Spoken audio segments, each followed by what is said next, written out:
목사님 15주기 맞이해서 함께 얼굴을 마주하고 그분의 삶과 사역을 이렇게 돌아볼 수 있는 시간을 갖게 돼서 기쁨으로 생각을 합니다. 제 젊은 시절 우리 한국교회가 급성장했던 시기, 그때 오카는 목사님과 더불어 함께 시간을 보냈던 것이 얼마나 큰 영광스러운 시간이었나 하는 생각을 하게 됩니다. 그때 그 만남이 얼마나 귀한 것이었는지 다시 한번 돌이켜 보게 됩니다. 오 목사님 떠나신 다음에 우리 한국교회는 계속해서 많은 어려움들을 겪어왔습니다. 특별히 기독교 인구 숫자만 봐도 2005년도에 인구조사 했을 때에 개신교 비율이 한 18.3%로 기록이 되어 있더라고요. 그런데 그 이후에 이제 지금 현재 2025년 한국 기독교 인구 비율이 얼마냐? 보통 한 14% 정도 보더라고요. 14%, 15%.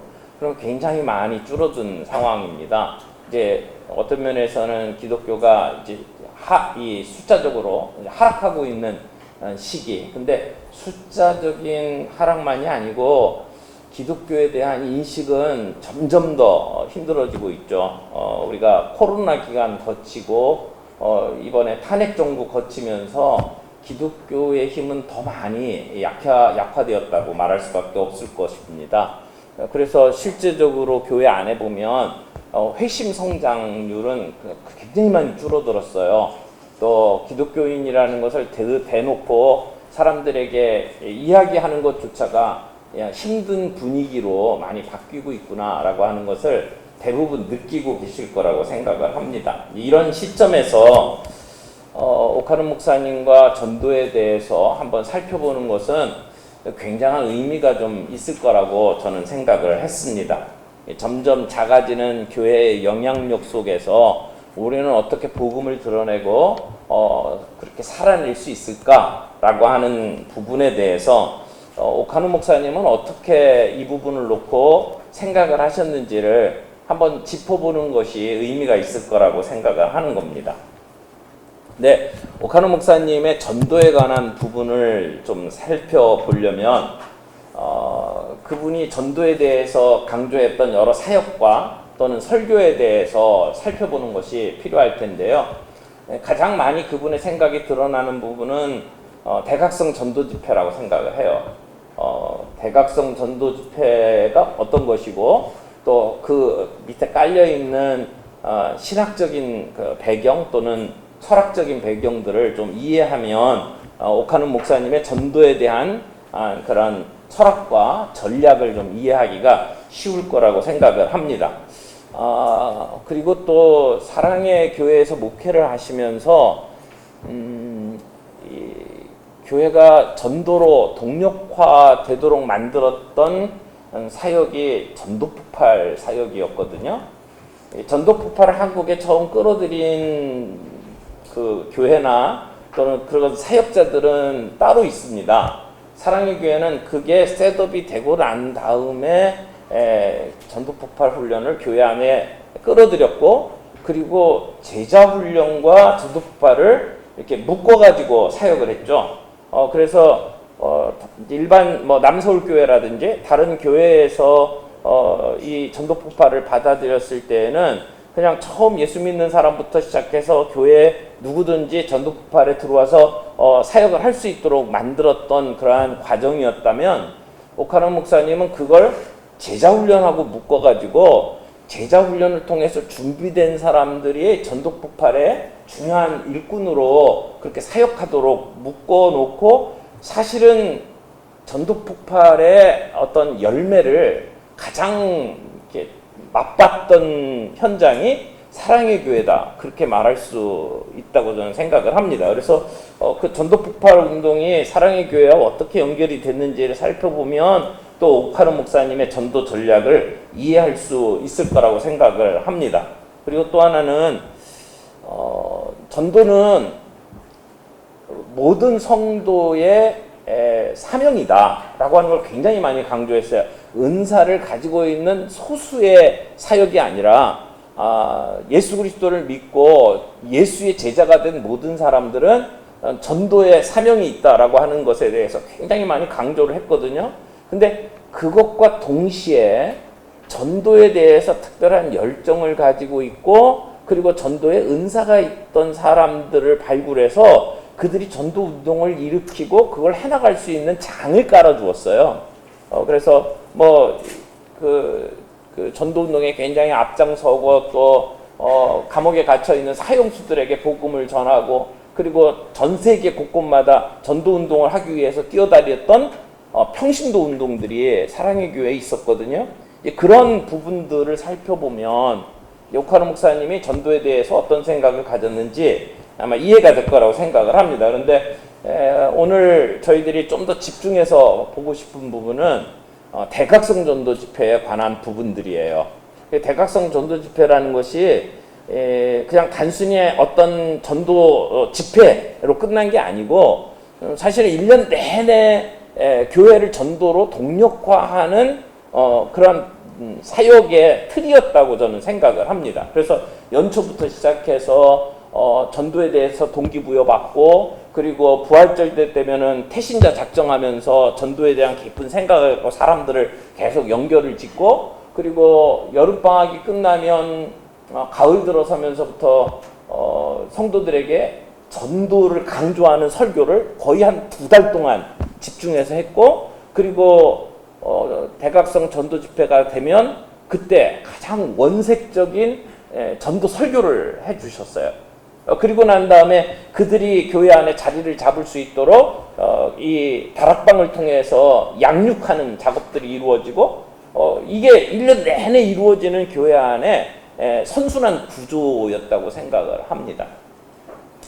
그런 면에 있어서 이제 다음 시간에 우리 권호 교수님께서 이 전도의 동기를 부여하는 그러한 설교들을 쭉 분석을 해 주실 거고, 또 그 다음 시간에 우리 김대영 목사님께서 그 전도 집회 때 전하셨던 그 원색적인 복음 설교를 분석을 해 주십니다.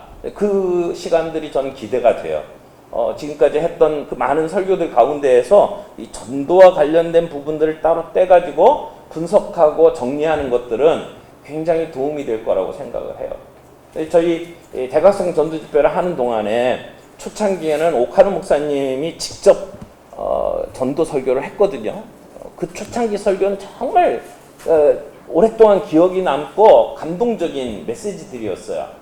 근데 혼자서 계속 하다 보니까 안 되겠다 싶어서 이제 외부 강사들을 초청을 해서 전도 설교를 부탁을 했거든요. 그러니까 교단 내에 이름난 분들을 초청을 해가지고 전도 설교 부탁을 했는데, 전도 설교를 제대로 할 줄 아는 분들이 거의 없었어요. 정말 유명하다고 하는 분들이 와서 전도 설교를 했는데 이상한 설교를 하는 거예요. 알아듣지도 못하는 이렇게 교리 설교들을 하고, 그래서 집회가 끝난 다음에 다시 5분 동안 오카노 목사님 나오셔가지고 복음을 다시 제시하고, 그리고 결단을 시켰던 그런 경험들이 기억이 납니다. 그 정도로 복음이 뭔지를 설명을 못하는 것이 일반적인 목회자들의 수준이었다고 생각을 해요. 그런 면에 있어서 오늘 그 복음에 대해서 다시 한번 정리를 하는 것들은 굉장한 의미가 있을 거라고 생각을 합니다. 그 전도 집회가 처음 시작될 때에 그때 좀 이제 이야기를 좀 같이 나누죠. 사랑의 교회에서 대각성 전도 집회라고 하는 사역을 시작하게 된 것은 굉장히 생뚱맞은 계기 때문이었습니다. 제가 그때 전도사로 일을 할 때였는데, 이제 1년에 한두 번 교회에서 부흥 집회, 부흥 사경회를 개최하기로 했어요. 그래서 이제 그 당시에 부흥사로 유명한 목사님 몇 분을 초청을 한 거예요. 그리고는 부흥회를 시작을 했습니다. 첫날 성도들을 막 동원해가지고 함께 부흥회에 참석했는데, 그 다음날 저녁 되니까 숫자가 줄어드는 거예요. 그 다음날이니까 반으로 줄어드는 거예요. 그러니까 이 주최하고 있는 담임 목사로서 얼마나 당황스럽겠습니다. 지금 손님을 모셔가지고 부흥사가 이제 설교를 하는데 점점 숫자가 줄는 거예요. 그러니까 목사님이 너무 당황해가지고 교육자들부터 시작해서 순장들 다 동료해갖고 전화 걸어가지고 다 다시 나오라고 이렇게 얘기를 했는데 그 다음날 됐더니 더 떨어진 거예요. 그러니까 정말 당황스러운 경험을 했어요. 그리고 그런 경험을 하고 난 다음에 그 다음에 다시 부흥회를 했는데 똑같은 현상이 나타나는 거예요. 이게 도대체 웬일이냐? 이 문제 때문에 고민을 참 많이 했습니다. 그분들이 설교를 잘 못했냐? 아니요, 정말 유명한 부흥사였거든요. 근데 사랑의 교회는 이미 그때 교인 숫자가 한 300명? 400명 정도 됐던 그 상황이었는데 오카르 목사님은 굉장히 목회 스타일을 기존의 권위주의적인 스타일에서 많이 벗어나 있었어요. 그러니까 오 목사님 교회 나올 때 청바지도 입고 나오셨고 정말 이렇게 편안하게 목회를 했잖아요. 그리고 설교를 할 때의 그 설교가 굉장히 복음 중심의 설교를 했거든요. 근데 오 목사님이 요나서를 가지고 설교를 했는데 부흥사가 오셨고 요나서를 설교했는데 내용이 다른 거예요. 교인들이 보기에 이게 아니다라는 생각이 든 거예요. 그게 점점 떨어지는 거죠. 그리고 그때는 이미 제자훈련이 어느 정도 자리를 잡기 시작하면서 성도들이 큐티도 하고 귀납법적 성경 공부를 하면서 성경을 보는 눈이 어느 정도 자리를 잡기 시작했단 말이에요. 그런데 그런 상황에서 그냥 주입식으로 사람들에게 간증 중심으로 막 이렇게 하라고 강조하는, 그래서 안 나오는 사람들 보면서 숫자가 줄어드니까 막 부흥사가 윽박 지르는 설교를 하기도 하고 이런 것들이 안 맞았던 것 같습니다. 그래서 이게 교회의 분위기가 바뀌었구나, 체질이 바뀌었구나, 그리고 뿐만 아니라 어떤 면에서는 한국교회 전체적인 평신도들의 수준이 달라졌구나라고 하는 걸 아마 오 목사님이 절실하게 느꼈던 것 같습니다. 그래서 더 이상의 부흥회를 하지 않겠다라고 결정을 했어요. 그리고 난 다음에 그러면 우리 교회는 어떤 방향으로 나갈 거냐 고민을 하다가 어느 날 수요일 저녁에 목사님께서 요한복음의 그 7교회를 중심으로 해서 강해 설교를 시작을 하시더라고요. 7개, 그러니까 그 요한계시록의 교회의 모습들을 한 주 한 주 이렇게 설명을 해가시면서 오늘 우리 시대 우리 교회가 어떻게 살아가야 될지에 대해서 도전을 하셨어요. 그리고 난 다음에 역사적으로 부흥 운동을 이렇게 찝어가기 시작을 하셨어요. 그래서 독일의 경건주의 운동에 대해서 다루기 시작을 했고, 그래서 뭐 진젠돌프, 뭐 프랑케, 뭐 이런 사람들의 이야기를 가지고 쭉 설명을 하셨고, 그 다음에 영국에서의 대각성 운동, 미국에서의 대각성 운동, 그래서 찰스 피니, 뭐 그리고 조나단 에드워드 이런 분들의 그 대각성 운동에 대해서 쭉 살펴보는 설교들을 해오시고, 그리고 난 다음에 우리 교회가 해야 될 게 이 대각성 운동이구나 라고 하는 정리가 됐던 것 같아요. 그래서 이름을 대각성 전도집회 이렇게 붙였던 거죠. 해보니까 우리 교회에 필요한 것은 이게 부흥의 스타일로 사람들을 이렇게 모아가지고 뭘 해서 되는 게 아니고 사역을 해보니까 예수 믿고 새롭게 돌아오는 사람들을 보는 게 이게 각성이다 라고 생각을 한 거예요. 그래서 이 대각성 전도 집회는 사실은 안 믿는 사람들에게 복음을 전하는 것도 중요한 초점이 있지만 기존의 성도들이 복음으로 무장돼서 복음을 전할 수 있도록 각성하는 것이 첫 번째였어요. 그러니까 우리 교우들에게는 그 집회 이름이 대각성 전도 집회고, 그래서 다른 분들, 믿지 않는 분들을 초청을 해서 복음을 듣도록 만드는 자리는 새생명 축제라는 이름을 붙이게 된 거예요. 두 가지 이름이 있는 거죠. 우리 성도들에게는 대각성 전도 집회고, 외부에 있는 손님들에게는 새생명 축제. 그러니까 안 믿는 사람들에게는 대각성 전도 집회에도 이게 무슨 말인지를 몰라요. 어떤 분들은 무슨 대각사에서 뭘 운동을 하냐 뭐 이렇게 생각을 할 정도였으니까 전혀 듣지 못했던 이름을 가지고 이렇게 사역을 하는데, 안 믿는 사람들에게는 못 알아듣는 거니까 새생명 축제라는 이름으로 소개를 하고, 예수 믿는 사람들에게는 대각성 전도 집회라는 이름을 가지고 우리가 각성해야 된다. 우리가 복음에 대해서 눈을 떠야 된다. 이 얘기를 했던 것 같습니다. 그래서 대각성 전도 집회는 단순히 전도를 위한 집회가 아니었어요.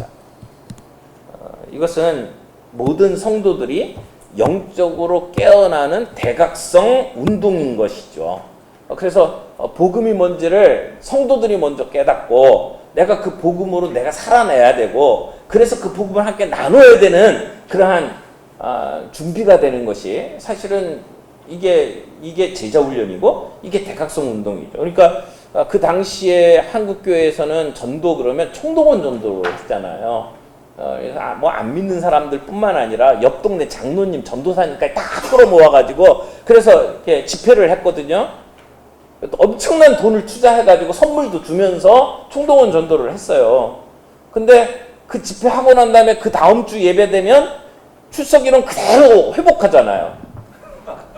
그래서 회복운동이라고 얘기를 할 정도였는데 그냥 돈은 쓰고 사람들은 많이 모였는데 아무런 변화가 없고 그 숫자 그대로니까 그런 면에 있어서 총동원 전도 정말 귀한 일이지만 실제적인 가성비가 떨어진다. 열매가 별로 없다. 그렇다면 우리가 어떻게 하면 좋을까라고 생각을 하다가 고안해내고 그래서 발전시키게 된 것이 대각성 전도 집회였습니다.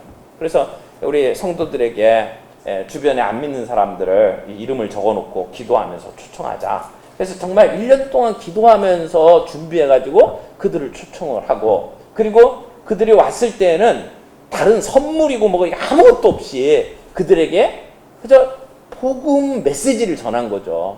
예수 그리스도 그분이 누군지를 소개하는 거예요. 근데 집회를 하면서 놀라웠던 것은 그 자리에 참석했던 분들 가운데 예수 믿겠다고 손들고 결신하는 사람들의 퍼센테이지가 70%였어요. 100명이 오면 70명이 믿겠다고 결단을 했어요. 그러니까 집회를 하면 온 교회가 난리가 났어요. 난리가. 모든 집회 끝나고 교육자들이 마당에 앉아갖고 찬양하면서 그러면서 하나님이 주신 그 열매들을 보고 다 눈물을 흘리면서 감격하고 그 교육자들뿐만 아니라 성도들 데리고 온 사람들은 얼마나 감동적이겠어요. 그래서 자기 그 사무실에 있는 직원들 다 데리고 와가지고 이렇게 앉혀놓고 그리고는 그 말씀 듣도록 만드는데 한 번은 예수 믿을 사람 일어나라고 그랬더니 그 사람들 다 데리고 온 사장님이 벌떡 일어나더라고요. 직원들은 가만히 다 앉아있고 그래서 나중에 물어봤어요. 아니 집사님이 왜 일어나요? 그랬더니 아니 사장이 일어나면 다 일어날 줄 알았지 그러더라고요. 근데 그렇게 해서 안 일어나잖아요. 그럼 그 다음 전도 집회 또 데리고 와요. 그러면서 한 사람 한 사람을 위해서 기도하고 그리고 그 가운데 예수 믿는 사람들 보면 그게 감격이 그게 살 맛이 나는 모습이었죠. 그게 교회를 살도록 만들었던 원동력이 아니었나 하는 생각을 합니다. 그래서 처음에 전도 집회를 앞두고 거의 한 2달 동안 왜 전도해야 되는지 성도들에게 각성하는 메시지를 전하고 그리고는 첫 번째 전도 집회 때 복음 메시지를 전했는데 그때 주제가 예수 오직 한 길, 사랑은 여기 있나니, 인생의 카운트다운, 그리고 거듭남이란 무엇인가 이런 주제를 가지고 말씀을 전했어요. 어떤 때는 오신 분들에게 사형리 책 다 나눠주고 사형리 읽어가면서 설교를 하기도 했어요. 정말 복음이 뭔지 예수 그리스도가 뭔지를 소개하는 제가 보기에는 그렇게 정말 원색적인 복음을 들을 수 있는 그러한 설교가 그렇게 많지 않았다고 생각을 합니다. 근데 그 복음이 사람들의 마음의 문을 열고 그래서 주님 앞에 돌아오는 그 사람들을 보면서 그게 또 성도들에게는 대각성이 된 거죠. 그러니까 복음을 전해야 된다는 면에 있어서 내가 누군지를 깨닫고 제자훈련을 통해서 내가 사명자라는 걸 깨닫는 것이 대각성 운동이고 그리고 복음을 전하고 예수 믿고 돌아오는 내 주변의 사람들을 보면서 그게 또 우리를 흥분시키고 그것이 각성이 되도록 만들었던 그러한 운동이었다고 생각을 합니다. 그래서 옹 목사님이 늘 강조했던 것이 내가 전도한 사람이 복음을 듣고 거듭나는 그 순간 이것이야말로 성도가 깨어나는 최고의 순간이다. 이렇게 말씀을 했어요. 그래서 이 전도 집회를 쭉 진행을 하면서 이 전도 집회의 코드를 이렇게 생각을 했습니다. 전도 집회는 관계 전도다. 관계 전도란 말은 불특정 다수를 놓고 이렇게 전도지를 나누어주고 뭐 선물을 주는 그런 집회가 아니라 내 주변에 있는 사람들과 관계를 맺고 그들을 주님 앞으로 데리고 나오는. 그래서 이 전도 집회의 정말 중요한 시간 중에 하나는 옥 목사님이 복음 설교를 하는 것도 중요했지만 설교 바로 하기 전에 간증이 있었어요. 많은 경우 전도 집회하면 유명한 그 연예인이나 어떤 셀럽들을 불러가지고 간증을 시키잖아요. 근데 옥 목사님은 그런 사람 간증을 시키는 것보다 우리 교회에 와가지고 예수 믿은 아주 생짜배기들, 예수 믿은 지 얼마 안 되는 사람들이 가지고 있던 그 삶의 이야기를 가서 이렇게 읽도록 했어요. 미리 간증문을 쓰도록 하고, 그리고 간증문 가운데 좀 문제되는 부분들, 특정 인물들 뭐 이렇게 이름 나오는 거 다 빼고, 그리고는 그분의 삶에 만났던 예수님을 소개하는 시간을 짧게 읽도록 했어요. 근데 그 시간이 정말 은혜스러웠어요. 이게 관계 전도를 통해서 이루어진 그러한 모습이었다라고 생각을 합니다. 또 하나는 필요지향적 전도라고 표현할 수 있는데, 내가 전도하는 사람의 실제 필요가 뭐냐, 여기에 굉장한 관심을 가지고 전도하는 사람이 그들을 위해서 기도해주고 그 사람에게 그 필요를 채워주는 그러한 일들을 통해서 감동받고, 그리고 어떤 면에서는 우리 한국 사회에서는 정의라는 게 참 중요하잖아요. 우리가 남이가 라고 하는 게 정말 중요하잖아요. 근데 내가 정말 그분에게 도움받고 사랑받았다면 우리 교회에서 이런 집회 있는데 가자 그러면 뭐 아무리 기독교에 대해서 어떤 그 적대적인 감정을 가졌더라도 관계에 의해서 내 필요를 채워줬던 그 은혜에 감사하는 마음으로 끌려오는 일들이 참 많았거든요. 그렇게 필요지향적 전도들을 했고, 또 하나는 전도를 하면서 과정으로서의 전도를 강조했던 것을 생각을 합니다. 전도를 해서 결신을 하든지 안 하든지 그건 내 책임 아니다. 전도를 하는 게 내 책임이다. 그래서 우리가 전도함으로 말미암아 기독교에 대해서 아주 악감정을 가졌던 사람이 예수 믿는 사람들 가운데 저런 사람도 있네 하는 좋은 마음으로 마음을 열면 그것도 전도의 하나다. 그래서 기독교에 대한 감정의 변화, 그래서 그게 마이너스 10이었다가 마이너스 5 정도로 올라왔다. 그것도 전도다. 그러니까 전도라고 하는 걸 너무 이렇게 결과적으로만 보지 말고 복음을 전하는 게 전도다. 그리고 그 일은 성령님께서 책임지는 거지 내 책임 아니다 라고 하는 측면에서 강조했던 것이 과정으로서의 전도고, 그리고 전도가 이루어졌다고 해서 그것으로 끝나는 게 아니라 그 이후에 양육받고 그가 올바른 그리스도인의 삶을 살 수 있도록 도와주는 것까지도 전도의 연장선으로 보는 것이 필요하다라고 하는 가르침들을 꾸준하게 해왔습니다. 그런 부분에 있어서 오카노 목사님의 전도의 코드를 몇 가지로 그렇게 정리할 수 있다고 생각을 합니다. 근데 제가 한 가지만 더 말씀을 드리고 제 이야기를 마치고 싶은데, 이 대각성 전도 집회는 반드시 제자훈련과 결합할 때 능력이 나타난다라고 하는 것이었어요. 제자훈련 없는 전도운동은 사상 누각과 같다라고 보았던 것입니다. 그래서 성급하게 전도 집회를 계획하고 운영하는 것보다는 교회 안에 성도들을 말씀으로 무장시키고 제자훈련 시켜서 복음의 동력자로 세우는 것이 우선이다. 우리가 교회 안에 전도 집회를 하겠다고 광고를 내고 태신자를 작정하라고 그래도 꼼짝도 안 하는 모습들 많이 보잖아요. 그냥 아무리 강조하고 설교하고 뭐 사람들에게 권면을 해도 팔짱 끼고 가만히 있는 게 일반적인 성도의 모습인데, 실제적으로 그때 움직이는 사람이 누구냐? 훈련받은 사람들이더라고요. 제자 훈련받고 그리고 헌신한 순장들이 거기에 동조하고 그 사람들이 으쌰으쌰하면서 그 일을 만들어가는 모습들을 보면서 전도의 주체가 목회자가 아니고 성도다. 그래서 성도들이 말씀으로 잘 무장될 수 있도록 제자훈련을 할 때에 그때 이 대각성 전도 집회가 실제적으로 효과를 발휘할 수 있는 운동이 된다라고 하는 부분에 대해서 옥 목사님이 늘 강조했던 것 기억이 납니다. 이제 그런 면에 있어서 오늘 우리가 오카노 목사님의 그 전도 집회에 대한 어떤 그 자세와 또 생각들, 또 전략들, 그리고 전도 메시지에 대한 부분들을 함께 살펴보면서 오늘 이 시대, 우리가 오 목사님 살던 시대하고는 굉장히 많이 변화가 이루어졌잖아요. 시대적으로도 흐름이 바뀌었거든요.